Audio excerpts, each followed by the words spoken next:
Hace ya un poco más de un mes que inició la guerra en Ucrania contra Rusia. Y todos sabemos que la guerra inició no porque Ucrania quisiera guerra, sino que Rusia, como una potencia mundial y tratando el presidente y sus allegados de volver a construir lo que era la Rusia de la URSS, de la Unión Soviética, pues están otra vez empezando con esta agenda de querer expandirse, como lo hacen los imperios normalmente. De forma que Rusia tiene su ventaja por muchas razones. Sabemos que es un país que tiene arsenal nuclear, sabemos que es un país que está acostumbrado a la guerra, es un país bélico, y aunque Ucrania viene de ese país, no necesariamente está en el mismo nivel en cuanto a el número de población, el número de arsenal militar, ni siquiera la economía se compara. Hay más militares rusos, hay más dinero en Rusia, hay más tecnología armamentista en Rusia. Todas las estadísticas apuntan que si dejamos solos a esos dos países en su guerra, ya saben lo que va a pasar. El ejército, el presidente de Ucrania también lo sabe, y por eso es que las primeras 2 semanas él estuvo como que tratando de defenderse con sus propios medios, con sus propios recursos, pero después vemos en las noticias que él está exhortando a los aliados de la OTAN, que es junto con Estados Unidos y otros países de Europa, componen esa alianza para que los ayuden. ¿Y por qué? ¿Y por qué eso? Porque lo obvio lo puede ver tanto el presidente como cualquiera de los que conoce la historia de esos dos países. Lo obvio es que si ellos continúan así en sus propias fuerzas, viendo el gran número de soldados rusos con su gran número de armamentos en contra de los ucranianos, que es un país pequeño con un menor número de armamentos y de soldados y de recursos, obviamente no hay que ser un gran estadista para llegar a conclusiones de lo que va a suceder si las cosas continúan así. Si solamente tenemos este encuentro entre esos dos países, por mucho armamento que ahorita está enviando la OTAN y algunos países de la OTAN a Ucrania, al final del día no se compara. Tenemos un gran número de soldados y de la potencia rusa contra un pequeño país como Ucrania, que reconocen que si no viene alguien a ayudarles en contra del gran número de problemas que tienen cuando se enfrentan con un ejército ruso, entonces van a perecer. Van a terminar siendo otra vez esclavos de los rusos, van a terminar siendo un estado más de ese país. El presidente Zelensky lo sabe. Y por eso es que ha estado exhortando a los aliados de la OTAN para que les ayuden, para que entren en el conflicto. Y aún la OTAN misma lo sabe, que es un país muy poderoso, Rusia. Si fuera México el que hubiera hecho eso a Ucrania, ya nos hubieran venido a parar el carro, ¿cierto? Pero es Rusia, y la OTAN lo sabe. Y por eso es que se refrenan un poquito, por eso es que tratan de agotar todos sus recursos, quemar todas sus cartas en el juego antes de iniciar un enfrentamiento bélico en contra de una potencia mundial como Rusia. Estados Unidos lo sabe. Y no solo ya será Rusia, serán sus aliados comunistas, sus aliados que manejan la misma filosofía de imperio, Norcorea. Estados Unidos lo sabe. Zelensky lo sabe y por eso está pidiendo ayuda a la OTAN, que en teoría vendría siendo más poderosa que Rusia, pero como ya lo dijimos, se refrena. Pero la realidad es esta, iglesia, que si la guerra continúa así, tarde o temprano, no importa qué tan valientes sean los ucranianos y cuánto valor haya en sus corazones y cuánto celo por su patria, van a perecer, van a sucumbir ante el poder de la mayoría, que son los rusos. La mayoría en números de fuerza bélica y también en números de soldados para la guerra.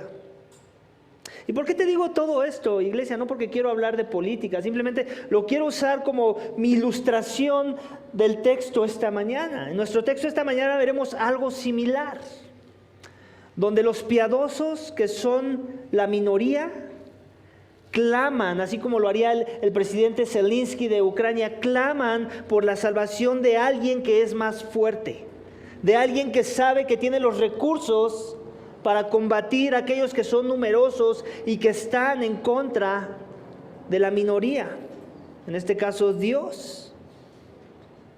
Donde los justos piden protección a Dios por la injusticia de los injustos, que en el escenario, como vamos a ver en el texto, son la mayoría.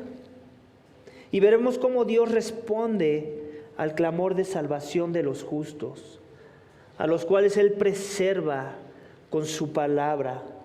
Y esa es una forma en la que Él los va a salvar, preservándolos con su palabra. El título de mi mensaje esta mañana, iglesia, es este: Dios salvará al justo, lo preservará con su palabra. Dios salvará al justo, lo preservará con su palabra. Tal vez en tu contexto esta mañana no es el del pueblo ucraniano, pero sí es otro en donde tienes algo o alguien o algunos que te afligen. Tal vez son más de uno aquellos que te oprimen y te das cuenta cómo es que estás en el grupo de la minoría, donde al parecer te has quedado solo o sola ante tal situación y pareciera que aquellos que te oprimen han ganado. Tal vez no es una guerra, pero sí son mentiras en tu contra, o difamaciones o argumentos en tu contra, o abuso de algún tipo, en donde es claro que la mayoría te quiere ver caer. Y si ese eres tú esta mañana, Dios en su palabra, en Salmo 12 esta mañana, quiere que sepas que si eres uno de los suyos, un piadoso, un justo, Él salva y preserva a sus justos con su palabra. Mi mensaje, iglesia, esta mañana tiene 3 énfasis. Cada uno de estos énfasis tiene un contraénfasis. Nunca he explicado esto en un sermón, pero ahorita lo voy a explicar más a detalle. Cada énfasis de nuestro texto esta mañana tiene un contraénfasis que veremos en el texto, donde veremos cómo es que Dios protege a los suyos mientras condena a los que no son de Él. Velo algo así como en la forma de la hermenéutica de cómo se estudia las Escrituras. La forma en la que está compuesto el Salmo 12 esta mañana es como un quiasmo. ¿Qué es un quiasmo? De forma sencilla, apréndelo como un sándwich. Es un sándwich en donde tenemos palabras o argumentos paralelos al inicio y al final del texto, y luego otra vez volvemos a ver otra estrofa. En este caso en el Salmo son estrofas, es una canción. La siguiente estrofa también tiene un argumento paralelo al final en el sándwich, o sea que se va formando el primer argumento paralelo, luego adentro otro argumento paralelo, y a veces los argumentos son igual del mismo sentir. En el caso de nuestro texto esta mañana, es un argumento positivo y el contrario, por eso es un contraénfasis, como te lo acabo de mencionar. Te voy a explicar el primero de ellos, y vamos a ver el primero de ellos en el versículo 1 y el versículo 8 de nuestro texto esta mañana. Entonces el versículo 1 es el primer argumento, y el contraargumento o el contraénfasis lo vas a ver en versículo 8. Así que si tienes tu Biblia, acompáñame a ver eso que vamos a ver hoy, en donde vamos a ver que Dios salvará al justo y lo preservará con su palabra. Leamos versículo 1, Salmo 12, y versículo 8 después. Dice así: salva, Señor, porque el piadoso deja de ser, porque los fieles desaparecen de entre los hijos de los hombres. Y luego dice el 8: por todas partes pasean los impíos, cuando la maldad es exaltada entre los hijos de los hombres. ¿Okay? Entonces, aquí tenemos 2 ideas. La idea que tenemos en versículo 1 es esta, que los piadosos escasean. Y en el versículo 8 tenemos que los malvados abundan. ¿Lo puedes ver en el texto? Lo voy a volver a leer. Salva, Señor, porque el piadoso deja de ser. Ahí vemos la idea de escasear, ¿cierto? El piadoso deja de ser porque los fieles desaparecen de entre los hijos de los hombres. Ahí vemos la escasez del piadoso. Ahora vamos a ver la abundancia de los malvados. En el 8 dice, por todas partes se pasean los impíos o los malvados, que sean palabras sinónimas esta mañana. Cuando la maldad es exaltada entre los hijos de los hombres, cuando la maldad es exaltada, ¿te das cuenta? No es refrenada, no está siendo oprimida, no se está escondiendo, se está exaltando. ¿Por manos de quién? De los malvados. Y eso es lo primero que vemos en el texto de esta mañana, este contraste en el quiasmo, en donde tenemos a los que escasean, que son los justos, que son el texto los llama los fieles, los piadosos, y tenemos por el otro lado los que abundan, que en este caso ¿quiénes son? Los malvados. Y así ha sido siempre, iglesia. Nunca ha habido más buenos que malos. Tenemos que dejarlo bien en claro. Nunca ha habido más buenos que malos. Siempre desde la historia de la caída de Adán, siempre ha habido más malos que buenos. La injusticia siempre ha sido mayor que la justicia. Y no tenemos que ir mucho tiempo atrás. Creo que en el siglo pasado ha habido más guerras y con mayor impacto de muertes en 100 años que en los otros 2000 años antes de Cristo o 1900 años antes de Cristo. Eso habla del incremento de la maldad, ¿cierto? El potencial de la maldad del hombre, el impacto que la maldad del corazón del hombre ha alcanzado para que el hombre sufra por el pecado mismo del hombre. Y ese siempre ha sido el caso, y el salmista lo reconoce en su propia experiencia, en su propio ambiente, como si estuviera solo entre un mundo en donde la mayoría camina en otra corriente. Algunos han visto la serie de Chosen, se las recomiendo. Es una serie que inicia, ustedes saben los créditos, normalmente las series ponen sus créditos, y en sus créditos inician unos pescaditos avanzando hacia una dirección, y de repente unos se convierten de otro color como verde agua y caminan hacia la otra dirección, pero son unos cuantos los que se van cambiando de posición hacia otra dirección, pero mientras tanto la mayoría de los pescaditos avanzan hacia una dirección, que en este caso, usando un poco esa ilustración, los que avanzan y son la mayoría normalmente son los que viven según la corriente de este mundo, los malvados, los que viven según sus propios deseos y anhelos carnales. Los que se van cambiando a la contracorriente, por decirlo así, son aquellos que han sido alcanzados por Dios, aquellos que eran parte de la mayoría, pero que de repente Dios hace algo en sus vidas para que ya no sigan ese rumbo en donde van a perecer y van a ser destruidos. Y básicamente es así como inicia el texto, nos presenta un contraste de aquellos que son los fieles y aquellos que abundan, que son los infieles, los impíos, los malvados.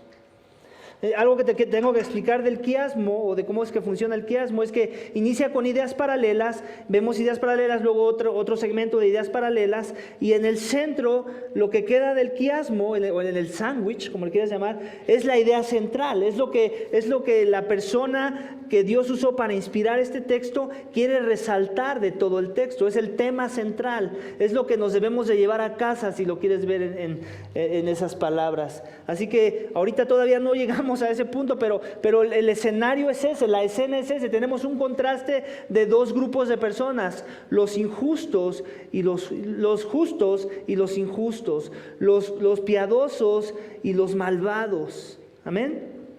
Los que escasean y los que abundan. Vamos al siguiente énfasis de nuestro texto esta mañana. Son versículo 2 y versículos 6 y 7. Esos son los versículos paralelos. Vamos a ver primero la idea del primero, versículo 2. Dice, falsedad habla cada uno a su prójimo. Hablan con labios lisonjeros y con doblez de corazón. Entonces aquí tenemos la idea primeramente de que de las palabras del malvado, que son ¿qué? Falsas. Son mentirosas. Ahora vamos a leer el versículo 6 y 7. Dice, las palabras del Señor son palabras puras, plata probada en un crisol en la tierra, 7 veces refinada. Tú, Señor, los guardarás de esta generación, los preservarás para siempre. Ahora ves el contraste de dos tipos, la idea es la misma. ¿Qué es la idea? Palabras. ¿Qué habla el texto de las primeras palabras? ¿En un sentido positivo o negativo? Negativo. ¿Por qué? Porque hablan falsedad cada uno a su prójimo. Ese es el perfil de aquellos que son de este mundo. Hablar falsedad. Eso es lo que se nos viene natural en el corazón de los hombres. La falsedad, el engaño, la mentira. Eso es lo que se viene natural. Y no hay que dar ejemplos de los periódicos para demostrar eso, ni voy a agarrar un personaje como el Chapo Guzmán. Vayamos a casa, veámoslo nuestros hijos. Cuando le preguntas a uno de tus hijos, ¿hiciste tú esto? ¿Cuál es su inclinación? ¿A decirte verdad? No, a ocultar su pecado. No importa si eres el padre más cariñoso que nunca corrige a sus hijos, o el padre que los ama con el temor del Señor y les trae consecuencias por su pecado. Aún no importa cuál de los dos perfiles seas, normalmente el niño, su inclinación ¿a qué es? A ocultar su pecado, a hablar falsedad. Y ahorita estamos hablando del ejemplo de un niño, pero eso continúa conforme vamos creciendo. Nuestra inclinación no es la de ser transparentes, de hablar verdad, de humillarnos ante una situación. No lo es. Para eso tenemos que ser entrenados. Para eso Dios tiene que infundir temor en nuestros corazones, un temor reverente que viene de lo alto, para que nosotros querramos hablar verdad y no falsedad, para que las palabras del Señor sean nuestras palabras, porque ve el contraste. En el 6, las palabras del Señor son ¿qué? Puras. Del carácter del que las dice. Dios que es santo, Dios que es puro, Dios que es sin pecado. Y luego nos da una ilustración de a qué se refiere el salmista cuando dice que las palabras de Dios son puras. Nos las da en el versículo 7, dice, en la segunda mitad del versículo 6 dice, plata probada en un crisol en la tierra, 7 veces refinada. Todos, y si no todos, por lo menos has alguna vez visto un documental, tal vez de los de YouTube, donde ves cómo es que purifican los metales, cómo es que purifican la plata o el oro. Los someten a cantidades muy altas de fuego, de forma que ese fuego lo que hace es que toda la impureza del metal como que flote, como si fuera para separar el agua del aceite, algo similar. Toda la impureza flota y esa es removida. Y lo que se espera es que al final quede el oro lo más puro posible, de forma que entre más lo sometas a ese proceso de calor, pues cada vez vas a tener un mejor oro con mejor calidad y más puro. Esa es la idea. Aquí está hablando de la perfección, de la pureza de las palabras de Dios. En la Biblia, el número 7 normalmente transmite o es usado para transmitir perfección. Y aquí cuántas veces nos dice que cómo es la palabra de Dios, 7 veces refinada. Como diciendo, no hay impureza, es impecable, es perfecta, no falla, no tiene ni siquiera un grado de impureza. La palabra de Dios es pura, es santa, es viva. Es lo que nos está diciendo. Está haciendo ese contraste de los que somos de este mundo, los que hablamos palabras de falsedad a nuestro prójimo, y el contraste con quién es Dios. ¿Y cómo es su palabra? De perfecta, de confiable. La calidad de esa palabra. Y luego hace una alusión de lo que Dios puede hacer con esa palabra. Dice, tú, Señor, los guardarás de esta generación, los preservarás para siempre. ¿Con qué crees que está hablando el salmista que los va a guardar Dios? A los que son justos. Con su palabra misma. Tenemos que seguir el flujo del argumento.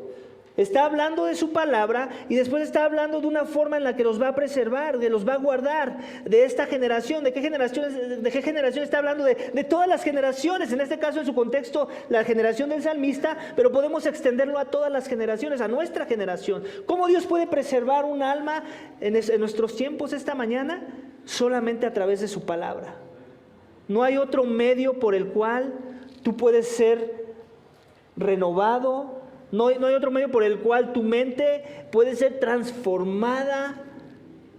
No hay un mecanismo ni filosofía humana que tenga el éxito que solamente puede tener la palabra de Dios para renovar tu entendimiento y transformar tu alma.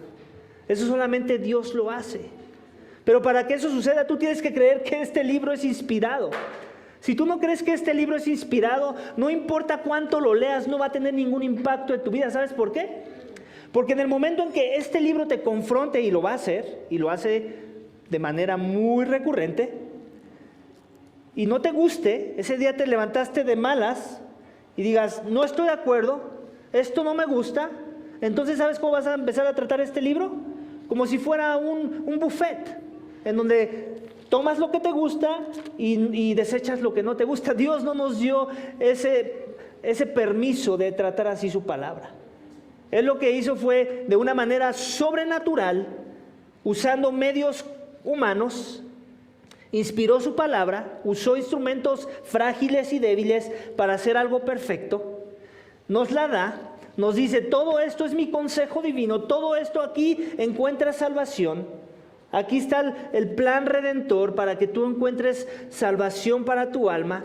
Tienes que creerlo todo porque todo apunta a un mismo mensaje y nada de lo que tú quieras desechar te va a ser de provecho, porque todo es de provecho. Todo alimenta a tu alma. Todo es útil para enseñar, para redarguir, para instruir en justicia. ¿Para qué? Para que el hombre que es justo, que es de Dios, sea perfecto, preparado para toda buena obra.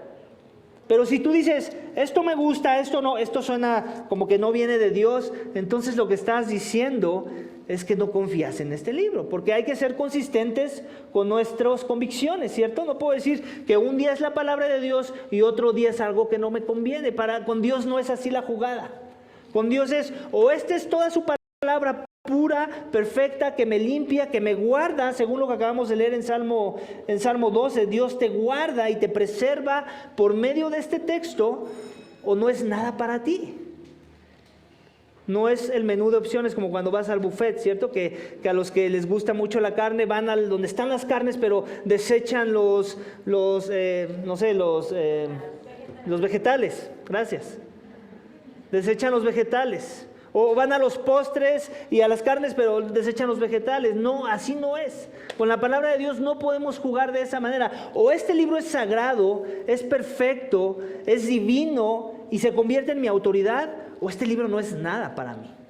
Y no va a tener ningún impacto para mí. Aunque encuentre cosas buenas en él, que tal vez me ayuden a ser una persona moralmente mejor que los demás, eso no va a tener ningún impacto eterno en mi vida. Este libro se tiene que convertir en un tesoro para mí, en el tesoro más rico de todo este planeta, que si me quitas todo, pero me dejas este libro, me has dejado todo. ¿Por qué? Porque en este libro yo encuentro a Dios. En este libro yo conozco a Dios. En este libro Dios me conoce a mí y me muestra quién soy, para que yo pueda venir a Él en una posición, en una postura correcta. Así es este libro.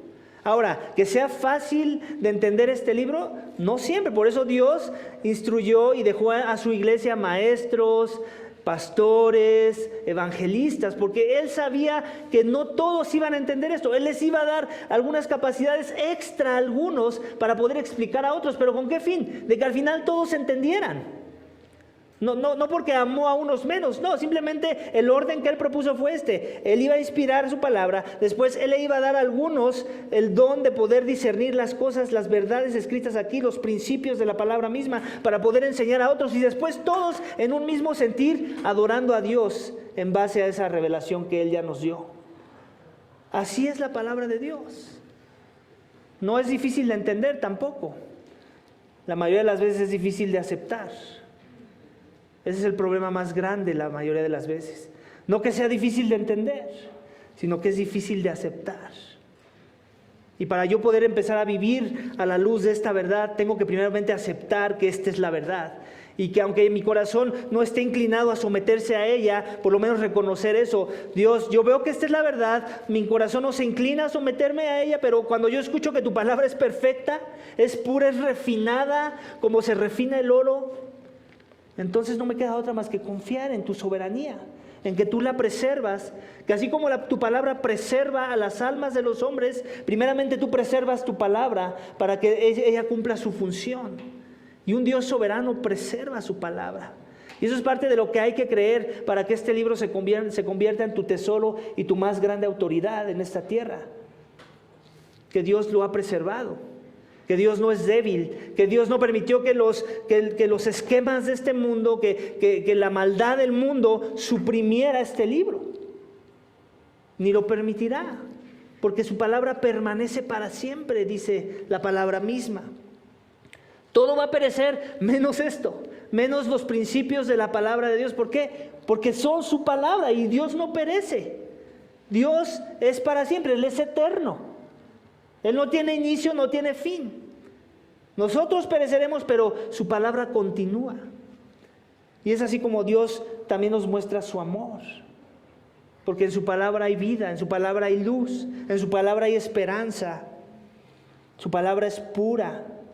Pero vemos el contraste, la realidad es esta, que tenemos que entender que nuestra naturaleza es la inclinación a la falsedad. Y desde niños hablamos falsedad, ya te di un ejemplo, no te quiero dar más. Tú tienes otros, tienes los tuyos también, propios, en donde fuiste tentado a hablar falsedad, en donde te inclinaste a la falsedad, donde la falsedad tal vez se hizo tu hábito de vida. Y por eso comenzaste a vivir y a practicar el pecado, no solamente ya cometerlo, sino practicarlo como un ritmo, como un hábito de vida. Entonces, ahí hay buenas y malas noticias. Las buenas es que las palabras de Dios son puras. Las malas noticias es que nosotros no lo somos. Nosotros somos más en la ilustración que te di de los pescaditos, esos que van con la corriente y no contra la corriente. Nuestra inclinación natural es a la falsedad, no a la verdad. ¿Y por qué eso? Porque somos caídos, porque nuestra inclinación es al pecado, porque amamos el pecado, hay que decirlo también. La palabra de Dios así nos lo presenta, que amamos al pecado. No nada más que pecamos, no como si fuéramos víctimas del pecado, donde el pecado nos atormenta y decimos, ok, te voy a cometer. No es así. Es más, te amo, no veo nada malo en ti, me gozo en ti y por eso voy hacia ti. Y no nada más voy yo hacia ti, aparte invito a veces a otros para que se gocen junto conmigo de ti, pecado, que tanto me gustas. Ese es el hombre. El hombre no es ese pobrecito víctima del pecado, es el que comete pecado y a veces lo crea de su propio corazón. La Biblia así enseña también eso, que nosotros somos inventores de males. La Biblia nunca dice que Dios es un inventor de mal, siempre lo dice de los hombres, siempre lo dice de las huestes caídas, de los ángeles, de los demonios caídos. Nunca lo dice de Él. De Él dice todo lo contrario, que Él es pureza, como lo acabamos de ver en el texto, que Él es luz, que Él es santo, que Él es verdad, en Él siempre hay verdad, que Él no cambia. Entonces tenemos este escenario en el texto, donde la mayoría son aquellos que son maldosos, aquellos que son el impío, en donde escasea. Pareciera como que desaparece el piadoso, el fiel. Y ese es el escenario en el que nos avienta el salmista en este texto, para que nos pongamos en ese nivel, para que nos pongamos en ese contexto y entonces entendamos la esperanza que también trae juicio. Del quiasmo, ¿recuerdas? Ya vimos dos partes del sándwich. Vamos a ver la última. Versículos 3 y 4 y versículo 5. Versículos 3 y 4 es la parte central del sándwich. Y luego el versículo 5 es la otra parte que compone el contraargumento con la misma idea. Dice, corte el Señor todo labio lisonjero, la lengua que habla con exageración. A los que han dicho, con nuestra lengua prevaleceremos, nuestros labios nos defienden, ¿quién es el Señor sobre nosotros? Esa es la parte positiva o negativa. Negativa o positiva, depende de dónde lo veas. Depende de dónde estés sentado, depende de qué lado de la audiencia estés parado esta mañana. No sé si me doy a entender. Porque si estás parado del lado de la audiencia donde tú eres todavía, donde Dios no ha alcanzado tu corazón, no ha tocado tu corazón para que te humilles y veas tu pecado y veas que tú mereces el juicio por tus labios lisonjeros, tu lengua que habla con exageración, que eres manipulador, que exageras las cosas. Y luego sigue hablando del perfil. ¿Quiénes son esos? Los que han dicho, con nuestra lengua prevaleceremos, nuestros labios nos defienden, los que se creen muy sabios en su propia opinión. Los que creen que no necesitan el consejo ni de nadie, ni de Dios, ni de mucho menos de este libro. Donde este libro no es tu autoridad, donde no es lo que buscas someterte. Tú entras dentro de este grupo. Tal vez no dices, no, yo nunca he dicho con mi lengua prevaleceré y mis labios me defienden. No, tal vez no lo has dicho con tus palabras, es tu actitud a veces. El hecho de que no estés buscando las cosas de Dios, lo estás diciendo sin palabras. El hecho de que no entiendas que sus palabras son puras y perfectas y que las tuyas no, y que tú deberías estar buscando aprender de Él, someterte a sus pensamientos, humillarte ante su voluntad a través de su palabra. Si eso no es una realidad en tu vida, entonces tú eres este grupo, tenemos que decirlo esta mañana. Y desde esa perspectiva, estas no son buenas noticias, porque ¿de qué habla? Corte el Señor todo labio liso. ¿Pero de qué habla de corte? ¿Corte qué? Es una forma de lenguaje para decir desaparezcalo. Como cuando te cortan el cabello, ¿cierto? Te cortan el cabello, ¿vuelves a ver ese cabello? A menos que seas algunos de esos o que lo donan, o que lo vas a ver en alguien más, o que lo meten en una almohada, eso ya sería muy raro, pero habrá uno por ahí. Pero la idea de cortar, ¿qué transmite? Que no lo vas a volver a ver. ¿Okay? Cuando despellejas un pollo y cortas toda la grasa, ¿qué haces con la grasa? La desapareces. Cuando cortas una planta, las partes que están secas de la planta, ¿qué haces? ¿Las guardas? ¿Las pones ahí en una macetita para que todos la vean? No, te las desechas. Entonces, es esa idea de cortar. Cuando en el Antiguo Testamento hablaban de la idea de cortar a alguien del medio de la congregación, hablaban de expulsarlos de la congregación. ¿Por qué? Por su pecado. ¿Por qué? Porque no se han querido arrepentir. Eso es cortar. Y aquí en el contexto está hablando más de la idea del juicio que Dios va a traer, un juicio que va a ser inminente en contra de todos aquellos que cumplen este perfil, que con su lengua dicen prevaleceremos, nuestros labios nos defienden, y luego se hacen esta pregunta, una pregunta que habla de la vanidad de sus corazones, de la independencia que hay en sus corazones. Una pregunta que otra vez tal vez no vociferes, tal vez ni siquiera la has pensado como tal en tu mente, no la has estructurado de esa forma, pero que tu actitud transmite, ¿no? Primeramente a los hombres, que podemos verlo, pero últimamente a Dios, que lo ve todo. Y hace esta pregunta en su corazón: ¿quién es Señor sobre nosotros? ¿Y por qué el lenguaje en plural? Porque otra vez son la mayoría. La mayoría en este mundo no vive según la palabra de Dios. La mayoría no vive exaltando la verdad de las palabras que se encuentran en este libro, al revés. Aún muchos de los que se dicen ser cristianos, no todos creen en verdad todo lo que está revelado ahí. Por eso es que la Biblia habla de que muchos son los llamados y pocos son los escogidos. Por eso es que vemos en Mateo 7, en donde vienen muchos y le dicen, en Mateo 7, sí, 7:21, donde muchos vienen y le dicen a Jesús en aquel día, en el día del juicio: Señor, Señor, yo en tu nombre hice esto, en tu nombre eché fuera demonios, en tu nombre hice milagros. ¿Y él qué les dice? Apártate de mí, hacedor de maldad, yo nunca te conocí. Le está hablando a gente que estaba metida en las iglesias. Porque si no es una iglesia en lo que se hace esas prácticas de sacar demonios, y que no dudo que hay algunas que son verdaderas, que sacaron algún demonio, pero la mayoría son charlatanería. Aquellos que supuestamente hacen milagros y llenan las iglesias porque es una iglesia de milagros, la mayoría es charlatanería. Ahora que fue lo del COVID, ¿dónde andaban metidos todos esos? Yo no los vi metidos en los hospitales, yo no los vi allá afuera con sus mantas de no te preocupes, nosotros vamos a traer sanación, déjanos entrar a ver a tu familiar. Ahí se reveló, el COVID ayudó a revelar la charlatanería de muchas iglesias charlatanes que llenan las sillas porque le prometen algo a las personas, algo que es bueno y que si quiere Dios lo puede dar, pero que no necesariamente es lo más importante y ni siquiera es lo que se afana a dar a los hombres, que es la salud física. El afán más grande de Dios es que encontremos salvación. Y que encontremos sanidad, sí, pero una sanidad espiritual. En donde tu alma, con inclinaciones pecaminosas, con palabras perversas, con pensamientos vanos, va a ser renovada. Pero primeramente para que eso suceda, tenemos que entender que no somos justos.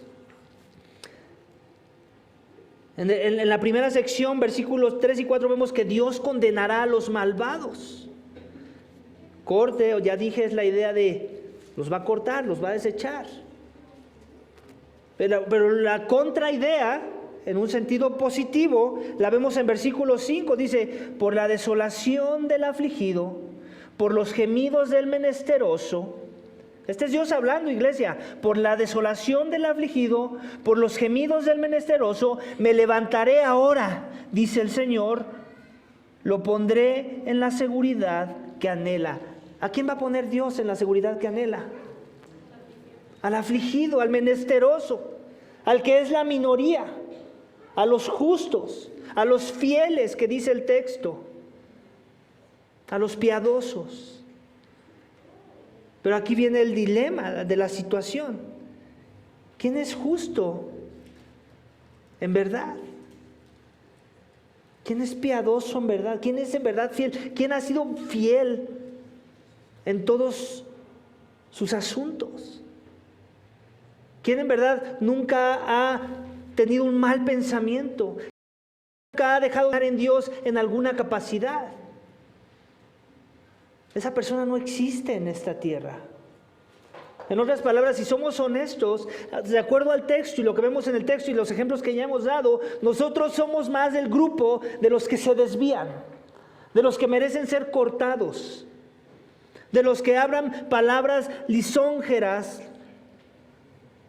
con doblez de corazón. ¿Sabes qué es lo que significa la doblez de corazón? Que eres un hipócrita.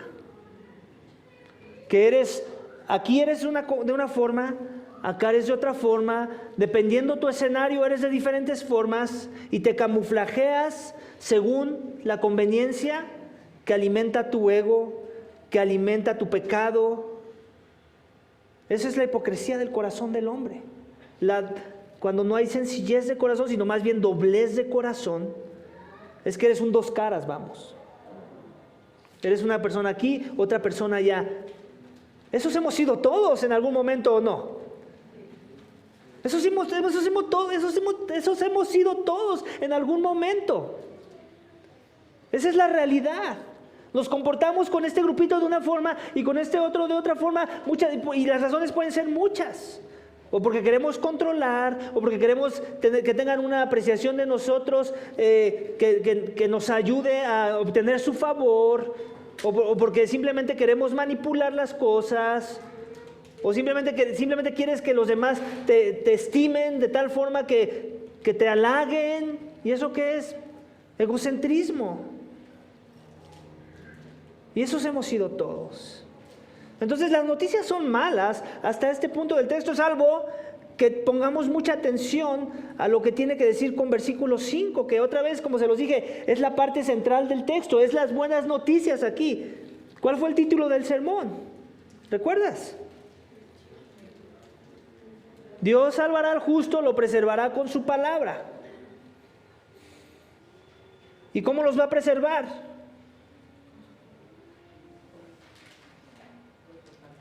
Con su palabra. Con su palabra. ¿A quiénes? A los afligidos. ¿Quiénes son los afligidos? Aquellos que han visto su grande necesidad, que han reconocido que ni son justos ni merecen la misericordia de Dios, sino merecen el juicio, merecen ser cortados, merecen ser desterrados, merecen que su nombre desaparezca de la faz de la tierra. ¿Ese eres tú esta mañana? ¿Has llegado a ese entendimiento esta mañana? que no eres lo suficientemente bueno como para alcanzar el favor de Dios, como para que Dios te voltee a ver y diga, ay, mira mi piadoso, mira lo que fiel. Dios no dice eso de nadie, ni de mí ni de nadie esta mañana. De forma que estamos en aprietos, ¿cierto? En base a los términos y si hablamos verdad sobre nuestras vidas. Pero Dios es amoroso, iglesia. Y Él en verdad quiere vindicar. Y el juez justo de toda la tierra en verdad quiere traer justicia a la tierra. Pero también quiere traer vindicación a aquellos que no son justos.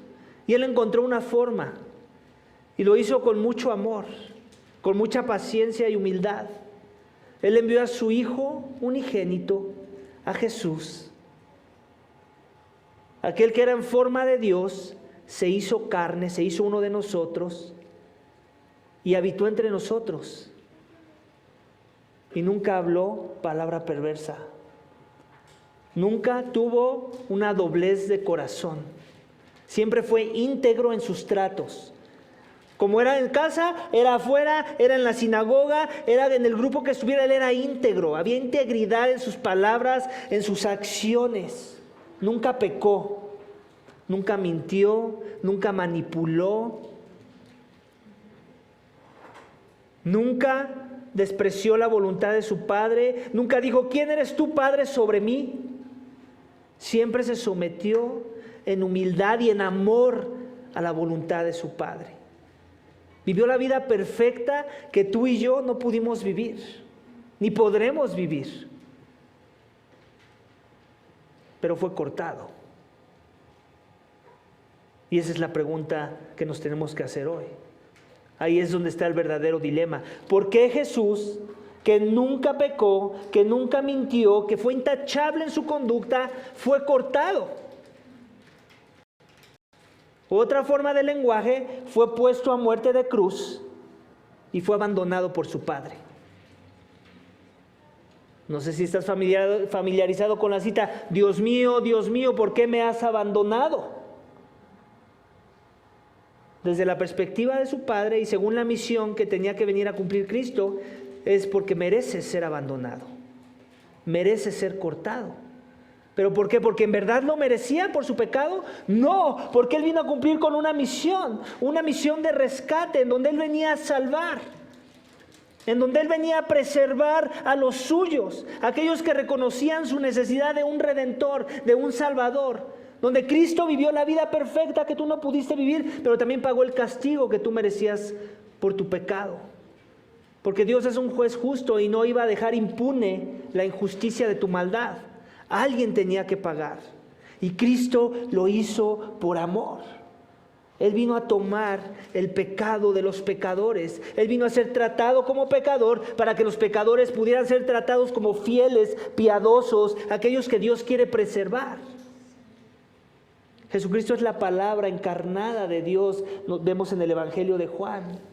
Y esa palabra encarnada se hizo hombre para vivir la vida que tú no pudiste vivir. ¿Lo puedes creer hoy, esta mañana? Que Dios demandaba perfección de ti y sin perfección no puedes estar ante su presencia, y Cristo lo hizo por ti para que tú pudieras entrar en su presencia.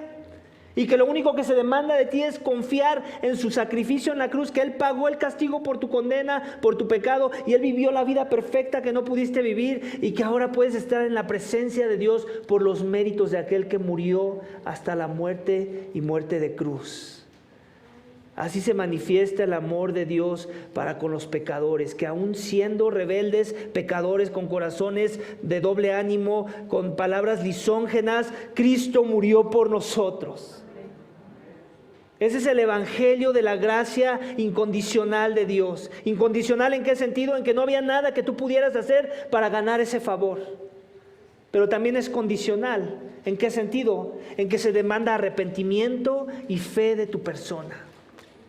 No que vengas más limpio el próximo domingo para decir, ahora sí me someto, ahora sí me humillo y reconozco a Cristo como Jesús, como mi Señor y Salvador. No, ese es un evangelio torcido y no es el evangelio bíblico. El evangelio bíblico es yo merezco ser cortado, merezco el infierno mismo, merezco la ira venidera, merezco ser desechado y apartado de la presencia de uno que es puro y santo, pero Dios propuso un camino para la reconciliación.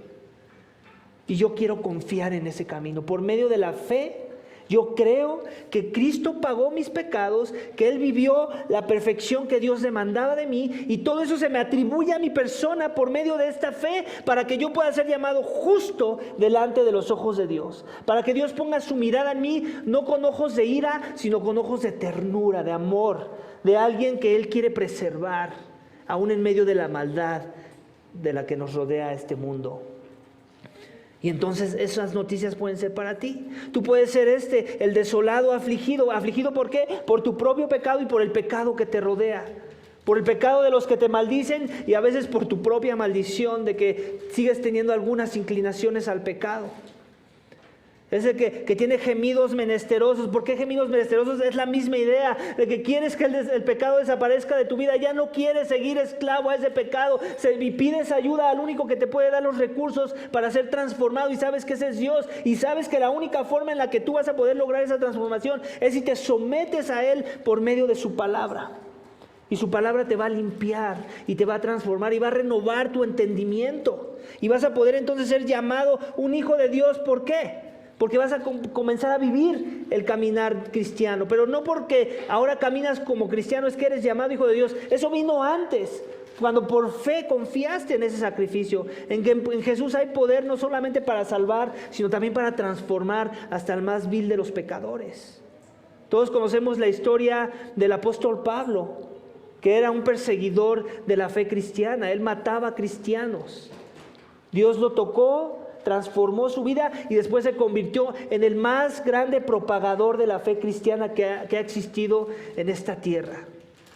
¿Cómo pasa alguien de este lugar a este lugar? Un contraste tan contrastante como lo que hemos estado viendo en el quiasmo, en nuestro texto.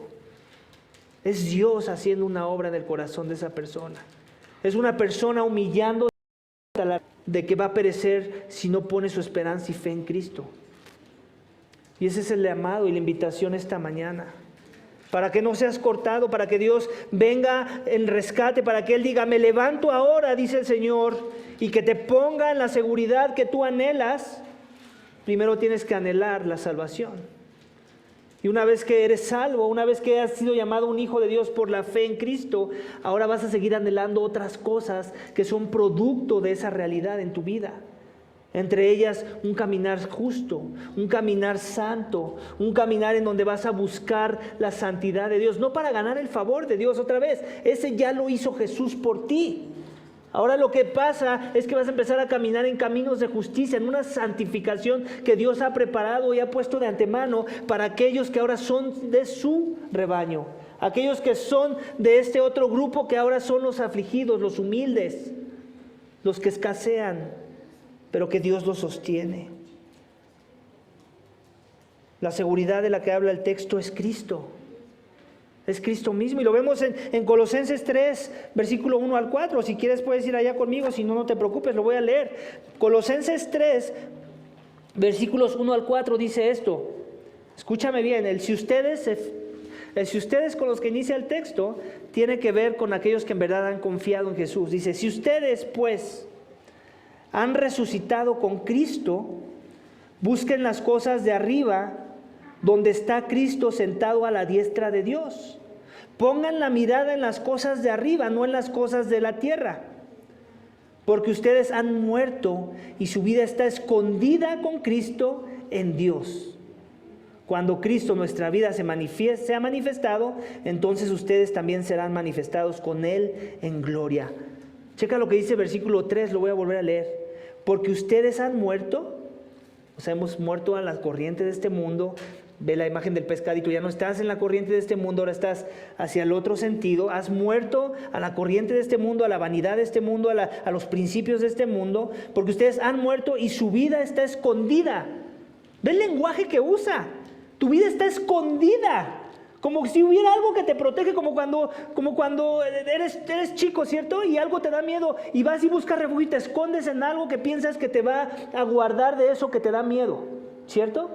Bueno, aquí no hay nada que temer, no hay que temer la ira de Dios, no hay que temer el castigo por nuestro pecado si en verdad has confiado en Jesús. ¿Por qué? Porque tu vida, dice el texto, está escondida en Dios, con Cristo, en Dios. Es esa misma idea de lo que vemos en el Salmo 12. En Salmo 12 las palabras cambian, pero la idea es la misma. Lo pondré en la seguridad que anhela. ¿Cuál es esa seguridad que anhelamos? Estar con Cristo. Si tu vida está con Cristo, Él te va a guardar en Cristo. Y la forma en la que Él lo va a hacer es por medio de la palabra de Cristo. Jesús dijo esto: si en verdad me amas, guardarás mis mandamientos. Todo está conectado. Y todo tiene que ver con la persona y la salvación que Cristo trajo a aquellos que necesitaban ser salvos. Así que el llamado esta mañana es arrepentimiento y fe. Si Dios te está mostrando tu pecado esta mañana, si en verdad entiendes que no hay nada en tus fuerzas para escapar el castigo por tu pecado, y que solamente en Cristo puede ser escondida tu alma y ser preservada por medio de su palabra, y solamente por sus medios tú puedes caminar en la santidad que Dios da a los que en verdad han confiado, como inicia Colosenses. Si en verdad ustedes, pon tu mente en las cosas de arriba. ¿Dónde ha estado tu mente últimamente esta semana? ¿En las cosas de arriba? Si la respuesta es no, es muy probablemente o que tu corazón está muy enfriado de esta verdad, de a qué Dios te ha llamado, o tú todavía no conoces a Dios y necesitas humillarte esta mañana, conocerle en verdad, reconocer tu más grande necesidad. ¿Para qué? Para ser salvo, para que no seas cortado de la tierra de aquellos que perecen. Amén. Hemos visto que los malvados son la mayoría y que tú eres o eras parte de esa mayoría antes de que la gracia se revelara en tu vida, antes que la salvación que Dios ofrece a los malvados se manifestara a tu persona. Dios salvará al justo. Dios ya ha salvado a muchos justos. Los salvó y los llamó por medio de la fe. Los llamó justos. Su palabra, como Él promete. Si has confiado en Jesús como tu Señor y Salvador y ahora vives para Él en verdad, tú eres uno de los justos que Dios ha salvado y que está siendo preservado con su palabra. Los enemigos, los malvados, los que hablan falsedad, seguirán siendo la mayoría, también lo tienes que saber. Pero la victoria la tiene ganada aquellos que somos la minoría.